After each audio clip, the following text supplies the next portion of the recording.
Well, thank you very much, everybody. It's a real honor to welcome all of you to the White House, the famous Oval Office. And we award the first ever Medals of Sacrifice to 3 heroic law enforcement officers from Palm Beach County, Florida. And I went to the service. It was crazy. It was just horrible. Earlier today, Congressman Brian Mast, who's right here, introduced a bill to ensure this new medal will be awarded to any law enforcement officer or first responder who gives his or her life in the line of duty. I also want to recognize Laura and Eric Trump for their work to make this medal reality. Thank you, Laura. Thank you. Appreciate it very much. Thanks as well to Attorney General Pam Bondi, who's with us. Pam, thank you very much. I appreciate it. So busy. She's so busy, but you wouldn't miss it. Secret Service Director Sean Curran, Sean, wherever you may be. Hi, Sean. Congressman Byron Donalds, State Representative Meg Weinberger, and Dan Newland. Thank you. Thank you, Dan. Thank you, everybody. Thank you, Byron. Thank you. Really great that you're here. I also want to express our gratitude to Major Paul Vercoda. Where is Paul? Paul? Thank you, Paul. Captain Ryan Mugridge. Thank you, Captain. Lieutenant Shandon Hood. Shandon. Sergeant Scott Yoder. Thank you very much, Sergeant. Deputy Sheriff Christopher Farron. Thank you very much, Christopher. And Deputy Sheriff Chris Cameron. Thank you very much. Thank you. And all of the Palm Beach Sheriff's Office. We have many people here representing that incredible office. I know it very well. Very special thanks as well to Alexander Arnault, who's a tremendous person with his father who they own Tiffany, and they really devoted tremendous time and effort to helping us design this beautiful medal. And thank you very much, Alexander. I appreciate that you came. You came all the way from France, and the incredible team at Tiffany and Company. And Tiffany is doing great. He's a fantastic leader. You know all about the fantastic, the great Arnault family. And the fact that you came for this is a very, very meaningful, actually. It's really incredible. But for crafting this beautiful medal, and I know he looked at it and he worked on it. He had his best people working on it, and people are loving it. And this will go on for a long time. You'll be making that medal for a long time. Unfortunately, in one way it's very sad, but we properly respect the ones that have lost their lives. Today we also remember 3 remarkable heroes who will become the medal's first ever recipients. It's a big honor. Corporal Luis Piez Jr., Deputy Sheriff Ralph Butch Waller Jr., and Deputy Sheriff Ignacio Dan Diaz. And thank you very much. Represented by family members who are, I was there with them. That was devastation. They were devastated. We're profoundly grateful to be joined by their loved ones. Corporal Piez's former wife, Doris. Thank you, Doris, for being with us. Thank you very much. Thank you. And his son, Cameron, good-looking son, too. Deputy Waller's wife, Denise. Thank you, Denise, very much. And Deputy Diaz's daughter, Alexandria. Thank you. Thank you very much.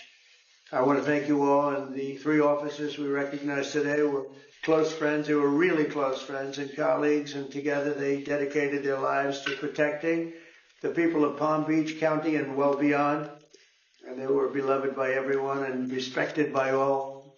Really, really top of the line people. Countless times when I was in Florida, they proudly saved. And they saved a lot of lives. They were going around saving a lot of lives. Their reputation was incredible. They served in motorcades for presidents, called presidential motorcades. A very dangerous job, actually. And I was deeply honored to attend their memorial service last year. In a horrific accident in November, the 3 officers were working to restart one of their motorcycles on the shoulder of the road when they were struck by a SUV, struck dead center, and all 3 perished from their injuries. essentially they perished immediately. This was a terrible tragedy. It shook the entire Palm Beach community like very, very few events I've ever seen. All of Florida mourned their loss, and today our entire nation joins in honoring these three incredible patriots taken from us much too soon, much, much too soon.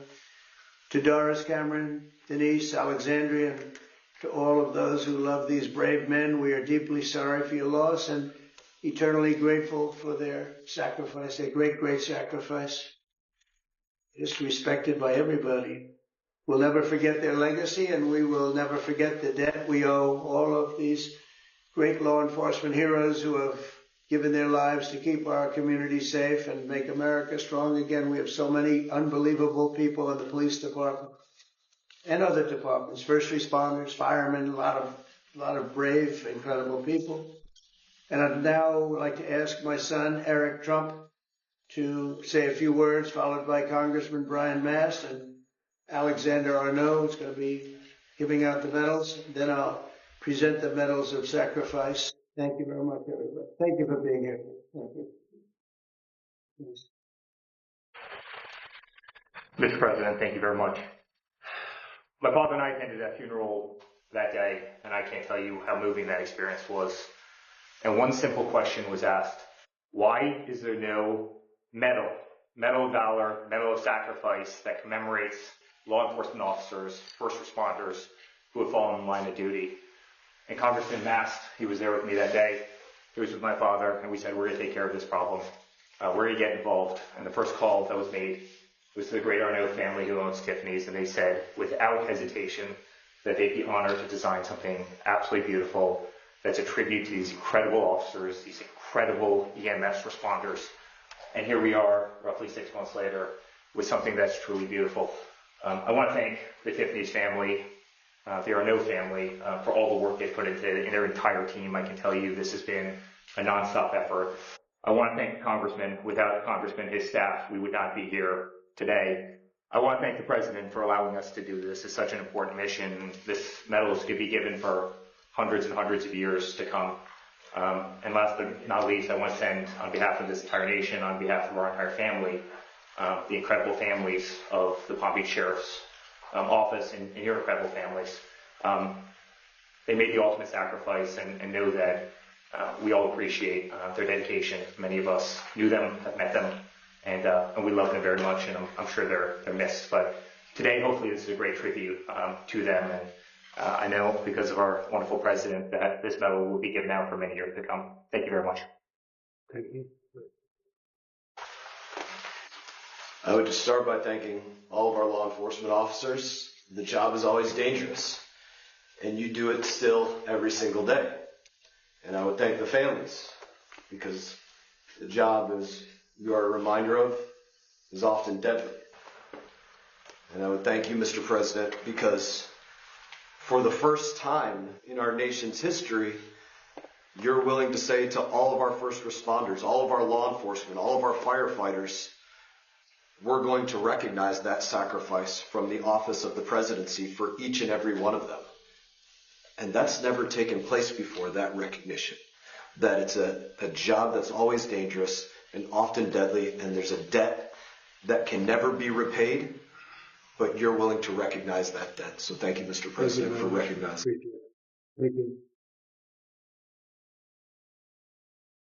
The President. Congressman, thank you very much for involving Tiffany in this process. We're very honored to having made these medals. Tiffany is a jeweler, as everyone knows it, but also a maker of American heritage. We were making the Medal of Honor in the 19th and early 20th century, and it's only natural that we followed with this heritage, just as we work on other very important American heirlooms. This medal was made in Providence, Rhode Island, in our largest factory in the U.S., out of silver, plated in 24-karat gold, just like the ceiling of this office, and represents the coat of arms.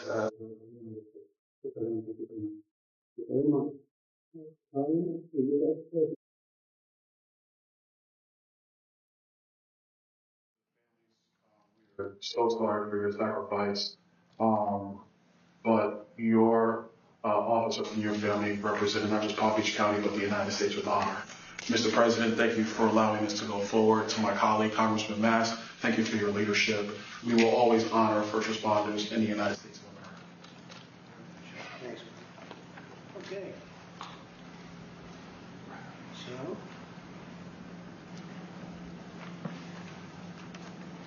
you want to help us out with this? You're the one that made it. That's beautiful.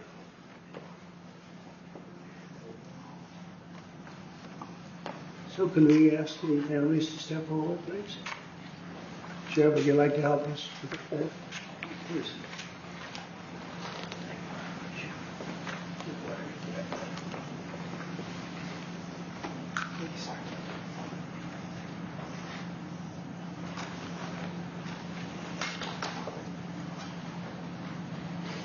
First families. Thank you, sir. Really appreciate it very much.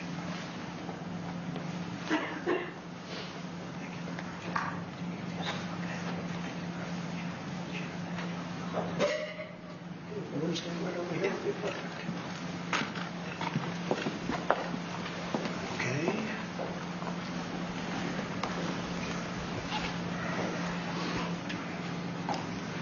Now I got it down.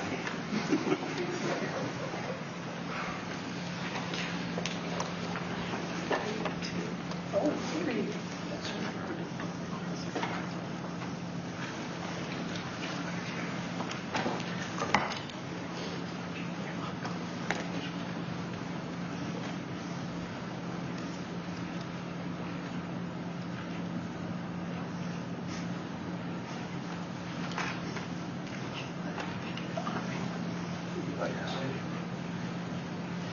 I would like to thank you very much for honoring my husband and his brothers and for being for the country and making this so very special for them and for all the people that come with the club you never want to be in, but you've honored them and it just means the world. Thank you. Thank you for everything. Thank you. Thank you. Would you say something about your father? You want me to go over there or here? Come on over there. Come on over there.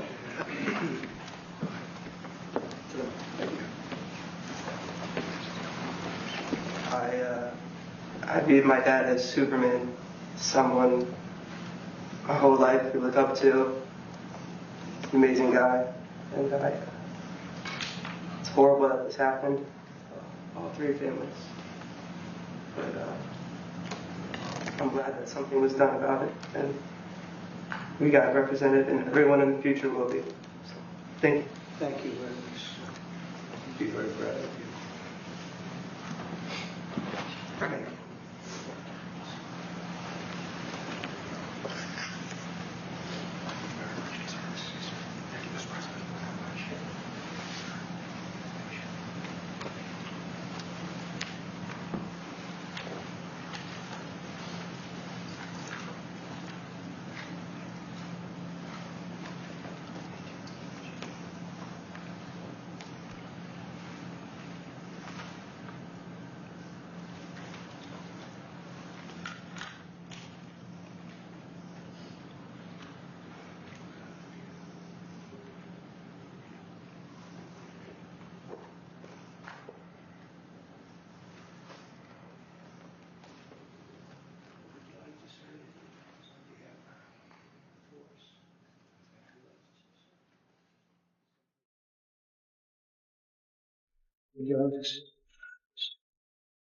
Mr. President, on behalf of Sheriff Rick Bradshaw and every member of the Palm Beach County Sheriff's Office, we can't thank you enough for taking the lead on this and recognizing the extreme sacrifice of our three brothers. Words really can't express how thankful we are. Thank you very much. And we have a fourth, and we're going to give this to you. Hopefully, maybe you're never going to be given it. We'll give it to Sheriff Bradshaw, who's an incredible sheriff. You've done an amazing job, and we'll have it should something happen. And that's right here, okay? So, Yes, thank you. And I hope it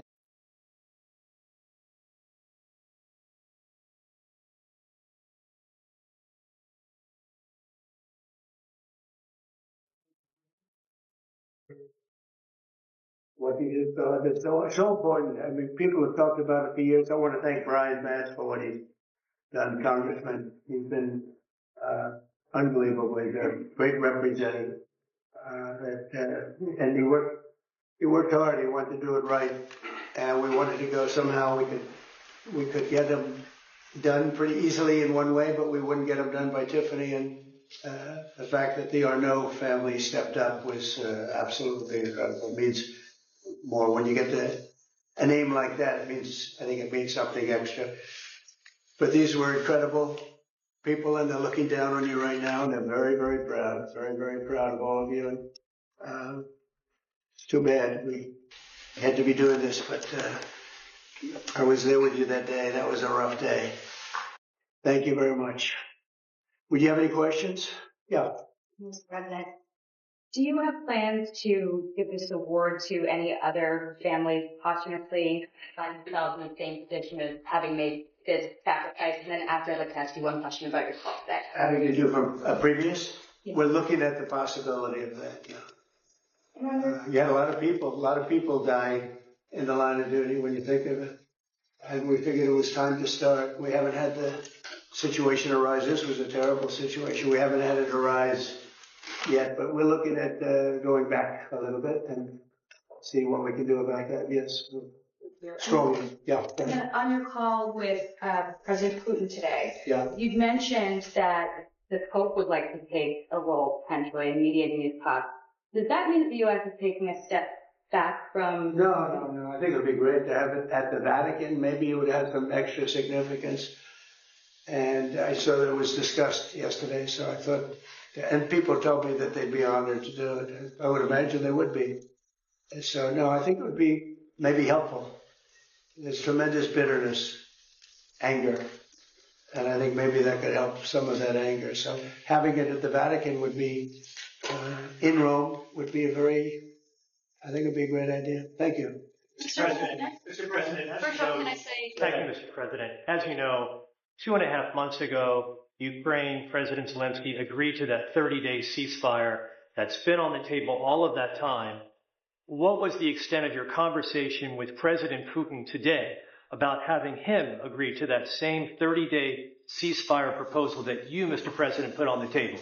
Well, what we've done, and very strongly, is we said, let's get this thing going. You know, I had many of the leaders of European nations on the line with me right after the call. And we have to get that thing solved. 5,000 young people every single week on average. And I've seen satellite pictures. You don't want to see these pictures. We'll have to see what happens. This was not my war. This is not a war that would have happened if I were president. This is not my war. I'm just here to try and help. We've spent hundreds of billions of dollars on this war. And yet that's not, frankly, we made much more than that just in 4 days in the Middle East. It's a lot of money, but we do much. This is about thousands of people dying every single week. 5,000, 6,000 people dying every single week. And just like you have the relatives here, wives and children and everything, you have, these soldiers, they say goodbye in Ukraine and in Russia. And then their parents never see them again, except maybe in pictures of horrible scenes, because I've seen some scenes, I've never seen anything like it. So we're going to see if we can get it taken care of. Yeah, please. First off, our thanks to the members of law enforcement who are here, and our condolences to the families. We're very sorry for your loss. Mr. President, on Ukraine and on your call today that you had with President Putin, you said last week that you thought nothing was going to happen, no advances would be made until you and Putin got together. Do you still feel that way? I think something's going to happen. It's a very big egos involved, I tell you. Big egos involved. But I think something's going to happen. And if it doesn't, I'd just back away and they're going to have to keep going. Again, this was a European situation. It should have remained a European situation. Should have remained. But we have, because the past administration felt very strongly that we should be involved, that we got involved much more than Europe did in terms of the money and all of the things that we gave. We gave massive amounts, I think record-setting amounts given to a foreign. There's never been anything like this. both weaponry and money. And Europe gave a lot also, but they didn't give anywhere near what we gave. We gave probably almost 3 times the amount.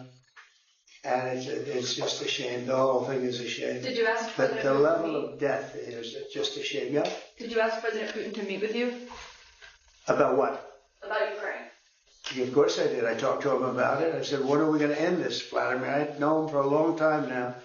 I said, when are we going to end this bloodshed, this bloodbath? It's a bloodbath. And I do believe he wants to end it. You know, when I made the call, I told the people last night, I spoke to the heads of the different countries, Germany and Finland. We had Italy, as you know, UK was on the line today, and a couple of others. And then they were in turn calling everyone. Ursula was there from the European Union. She was terrific. And we spoke for a long time about it. And they got a problem. It's a big, big problem.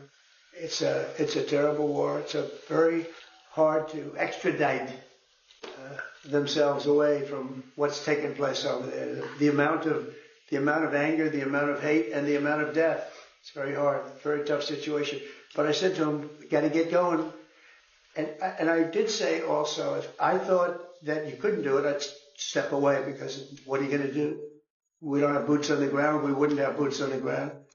But we do have a big stake. And the financial amount that was put up is just crazy. It's crazy. This isn't for us. This is for somebody else. The amount of money that we put up is record-setting. It's never been anything like this.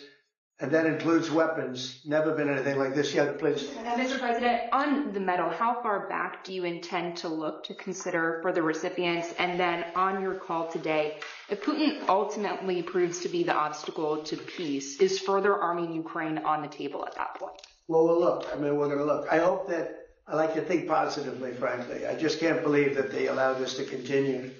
This would have never happened if I were president. And most people admit that. And it didn't happen for 4 years. And October 7th would have never happened either. That's the attack on Israel. That would have never happened. So sad, a lot of things wouldn't have happened. But so sad to see it. You know, I think that there's a good chance we can get this done. I believe Putin wants to do it. Now, if I thought Putin didn't, I mean, that's what I do. My whole life is like deals, one big deal.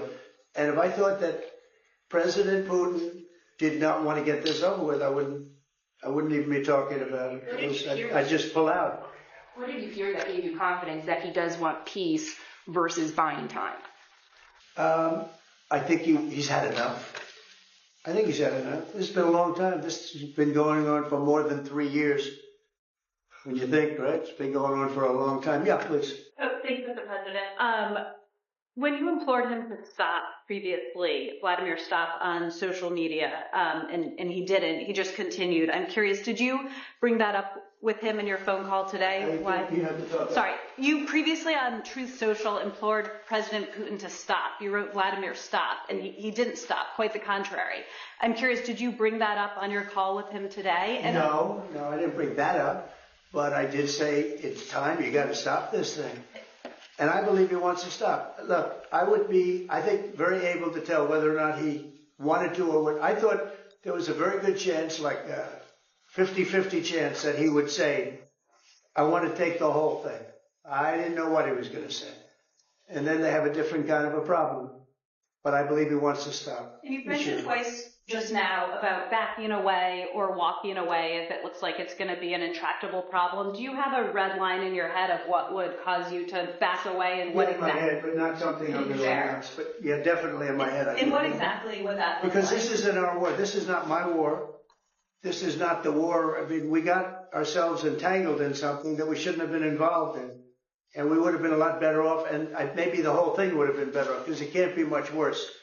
It's a real mess. It's a death trap. In what exactly? So I think that, I would say I do have a certain line, but I don't want to say what that line is, because I think it makes the negotiation even more difficult than it is. Yes.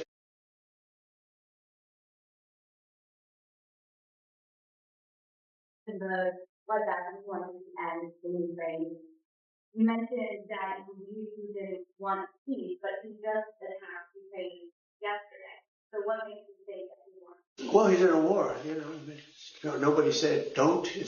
They're fighting, they're attacking each other, and people are dying all the time. He's in a war, he's fighting a war. Nobody said he was going to stop. I think, is it terrible? Yeah, it's terrible. I think it's terrible.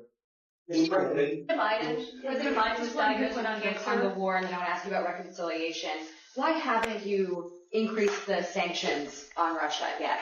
Well, because I think there's a chance of getting something done, and if you do that, you could also make it much worse. But there could be a time when that's going to happen. Yep.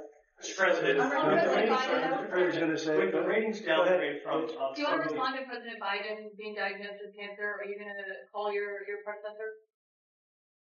I think it's very sad, actually.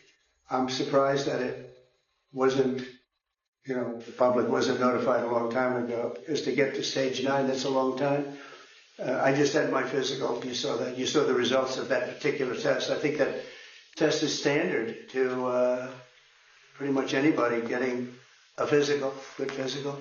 We had the doctors at the White House and over at Walter Reed, which is a fantastic hospital. I did a very complete physical, including cognitive tests. I'm proud to announce I aced it. I got them all right. Are you proud of me? Yes. Your husband would be proud of me for getting them all right. It's a little risk. If I didn't get them all right, these people would be after me. It would be not a good situation. But I think, frankly, anybody running for president should take a cognitive test. They say it's unconstitutional, but I would say in that particular case, having a cognitive test wouldn't be so bad. But when you take tests, medical, as a male, that test is very standard. I don't know if it's given to everybody, but it's given just about. And it takes a long time to get to that situation. Now, I think to get to a stage 9, I think that if you take a look, it's the same doctor that said that Joe was cognitively fine. There was nothing wrong with him. Well, he said, if it's the same doctor, he said there was nothing wrong there. And that's being proven to be a sad situation. And the auto pen is becoming a very big deal. The auto pen is becoming a big deal because it seems like that maybe was the president who ever operated the auto pen.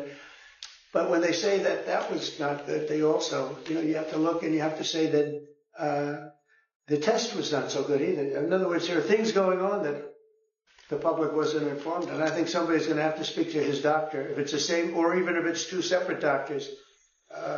Why wasn't the cognitive ability, why wasn't that discussed? And I think the doctor said he's just fine, and it's turned out that's not so. It's very dangerous. Look, this is no longer politically correct. This is dangerous for our country. Look at the mess we're in. You're talking about all these questions on Ukraine and Russia. That would have never happened. As an example of our president, would have never happened. The other thing is you have to say, why did it take so long? I mean, this takes a long time. It could take years to get to this level of danger. So it's a very, very sad situation. And I feel very badly about it. And I think people should try and find out what happened, because I'll tell you, I don't know if it had anything to do with the hospital. Walter Reed is really good. They're some of the best doctors I've ever seen. I don't even know if they were involved, but a doctor was involved in each case. Maybe it was the same doctor, and somebody is not telling the facts. It's a big problem.